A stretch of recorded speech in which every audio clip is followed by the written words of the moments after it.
الموافق على القرار، قرار مجلس المحافظة.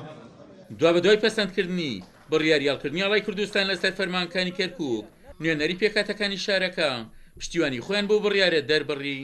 وەکو چۆن بەڵێنماندا بە خەڵکی خۆمان ئێمە بەڵێنەکەمان هێنایەتی فعلەن ڕۆژێکی مێژوویە بەرەو ئاراستەیەکی دروست و ئاڵای کوردستان ئەبایەنەوەکانی کەرکووک هەڵیگرن و هەڵگیرێ و ئەومان جێبەجێ کردووە و ئەو تەمژەش ئەڕوێتەوە لەبەرەوەی لایەنی سیاسی نەبووە، بەڵام کۆمەڵێ خەڵک بووە کێشەیان دروست کردووە و حکوومەتی ناوەند دەگەر ڕەزامەند نەبووایە ئاڵای کوردستان لە خانەقین و لە مەیدان و لە جەلەولا و لە هەموو شوێنەکان هەبووە تاوەکو مرۆکە کەس هیچ شتێکی نەوتووە.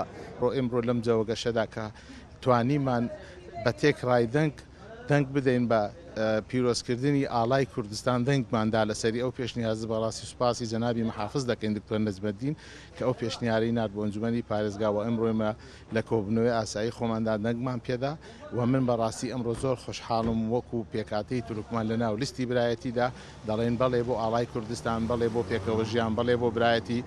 نحن كمكون كلداني سرياني الآشوري ئێمە وەک پێکهاتەی کلدان و ئاشور و سریانەکان لە کەرکووک پیرۆزبایی لە خۆمان و لە خەڵکی کەرکووک دەکەین بۆ ئەم ڕۆژە پیرۆزە کە لە چوارچێوەیدا ئاڵای کوردستان بەرزکرایەوە. لە سایەی ئەم ئاڵایەدا هەموو لایەک پارێزراو دەبین و ئەم شارە بە شاری ئاشتی و پێکەوە ژیان و برایەتی بە هەمیشەیی دەمێنێتەوە. ئەم ڕۆژە بە ڕۆژێکی مێژووی دەزانین لەو ڕوانگەیەوە پشتیوانی خۆمان بۆ هەڵکردنی ئاڵای کوردستان دەربڕیوە. فەرماندەیەکی بەڵای پێشمەرگەش ڕای دەگەیەنێت ئەوان بە خوێن کەرکووکیان پەرستووە و بەردەوامیش دەبن لە پەرستنی هەموو پێکهاتەکان. لای هەموو لایەک ئاشکرایە کە هێزی پێشمەرگەی کوردستان توانیان بە خوێنی سەدان پێشمەرگە ئەم ناوچێ بپارێزن و هەموو پێکهاتەکان بپارێزن.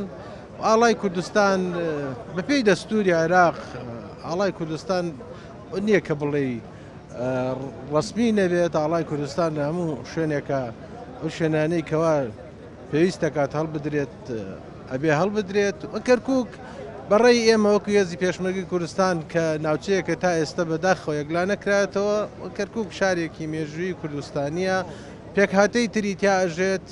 ئاڵای کوردستان هیچ مشکلەیەک بۆ هیچ لایەک دروست ناکات وەکو ئاڵای عێراق و هێزی پێشمەرگەی کوردستان پارێزگاری لەو ئاڵایە کردووە و پارێزگاری لە هەموو خەڵکیش ئەکات. دوا بە دوای بڕیاردان لە ساڵکردنی ئاڵای کوردستان وەک پارێزگاری کەرکووک ڕایگەیاند بە پێی پلانی ئاڵای کوردستان بۆ تەواوی فەرمانگەکانی شارەکە دروست دەکەن.